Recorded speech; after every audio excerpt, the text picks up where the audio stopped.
Welcome back to Gwenpool right here at Comic Storian, your home for dramatically read comic books read to you in a unique fashion with my amateur voice acting. Last time on Gwenpool, she was introduced as a variant cover character who happened to become popular and get multiple appearances in her own comic book. Well, once that was canceled, she had to start an entirely new series. And the purpose of this series, to create a narrative that won't get her comic book canceled and make the fans love her. Well, she went ahead and met up with Spider-Man, she met up with Deadpool, she kissed Reed Richards, and then created a Battle Royale island where the Hulk is currently chasing her. So let's get to that storyline. You are at the Comic Storian channel, where we do this dramatic reading for your favorite comic books, video games, and movies all the time. So consider subscribing if you enjoy this. For the record, guys, all the facial emotions and stuff, I actually do that. The only difference is now I'm looking at the camera as opposed to just doing it to myself. Welcome back, true believers. Last time we left off, we were being chased by the immortal Hulk. And don't mind the tapping, we're talking in Morse code. Well, if you're hearing this as words, then this is being read to you.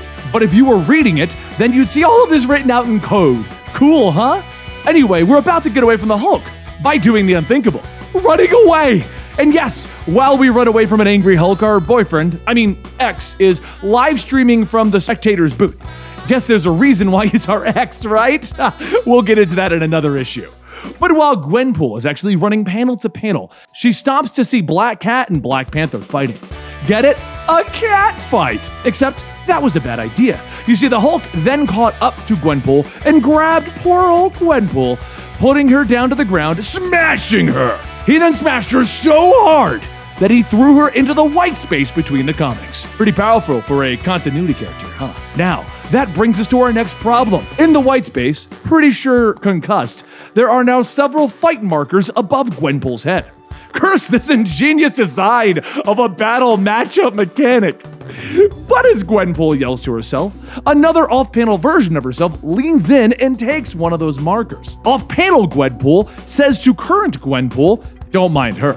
She just needs a few of those markers. And in doing so, that gave Gwenpool another idea. Just need to borrow some other versions of Gwenpool from other series. So we're gonna go to Superior Spider-Man, get that Gwenpool. Go on over to the West Coast Avengers, get that Gwenpool. There's a Gwenpool that appeared in Champions. We're gonna pull that one in.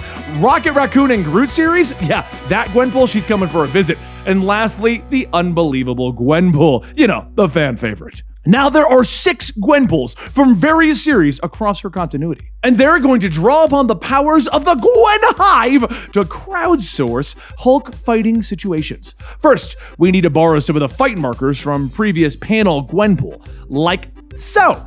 Viewers, if you hadn't figured it out, Gwenpool's the ultimate fourth wall breaking character. And now she's talking to herself in different versions of her character. Anyway, there are some other Gwenpools that we could have gotten to join this, like the Howard the Duck Gwenpool, but she's looking a little bit rough. And then there's also Gwen Prime, but she just flat out said no. And just like that, she disappeared out of existence. So mysterious. Unbelievable Gwenpool then asks, why are we fighting a Hulk? What did we do to make him so mad?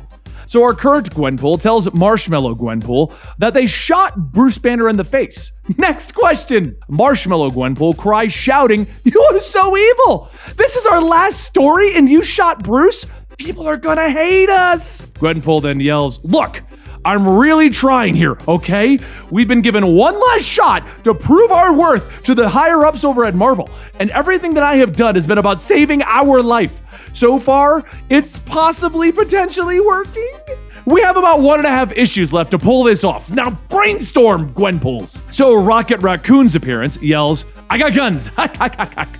And Gwenpool says, all right, well, that's not gonna work. We have to hurry up, and based on the sounds of a stomping Hulk, we have very little time to do so focus. All the Gwenpools then begin to huddle up and they begin to share their ideas. All of them were awful, by the way. All except one. West Coast Avengers suggest that they use Mjolnir. The only issue is that they can't lift Thor's mighty hammer, which gives Gwenpool an idea.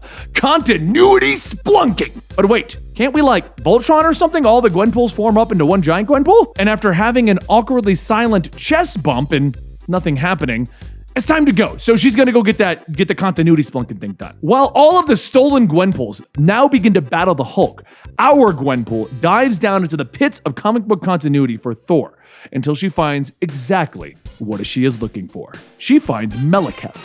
Malekith, for those who don't know, likes to sleep with the severed arm of Thor. You know, like it's a trophy. Or maybe not. Who really knows what Malekith is doing? He's the Lord of the Dark Elves. Now, back in Gwenpool's comic, Gwenpool jumps back on panel with her arm inside of the larger Thor arm like an arm glove. She tells Thor, who's currently fighting against Miss Marvel, that she's going to have to borrow his hammer for a second. Thor looks at her and asks, "Is thine rotting arm Thor's former appendage?" Gwenpool says, "Yeah, it with my good You guys can fill in the blank. Because right now, we have Thor's arm wielding Mjolnir, and we throw it at the Immortal Hulk, and she throws it at the Immortal Hulk's more sensitive area. Also, Champion's Gwenpool, she died. So this is for her.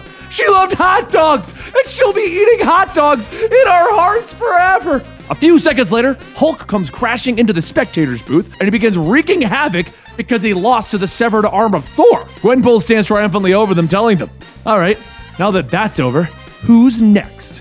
She then watches as her fight marker slowly changes to blue, which happens to be the same color as Miss Marvel's since she defeated Thor because he didn't have his hammer. So now Gwenpool's big boss fight is going to be against Kamala Khan, fan favorite. Yikes. And that concludes Gwenpool issue 4. If you thought that she was going meta and breaking the fourth wall before, I think this takes the cake, guys. For a series that we intended to just do the first issue of, you guys have been loving it, and we've now been covering issues 1, 2, 3, and 4, and the conclusion will be coming out at the launch of the comic. So if you enjoyed this, please consider subscribing to our YouTube channel, Comic Storian, where you can get the finale to this when it comes out. And don't forget, you can find me over on Twitter at Comic Storian, where I make some very angry tweets, apparently, because people hate me. But whatever, we can chat about whatever you want, be it Star Wars or Marvel or DC, whatever. Either way, guys, thank you so much for your continued support right here on the YouTube channel. You're helping us get through some of the worst times ever. And if you want to take that support a little bit further, we always have a Patreon. Anyway, thank you, and I'll see you guys next time right here.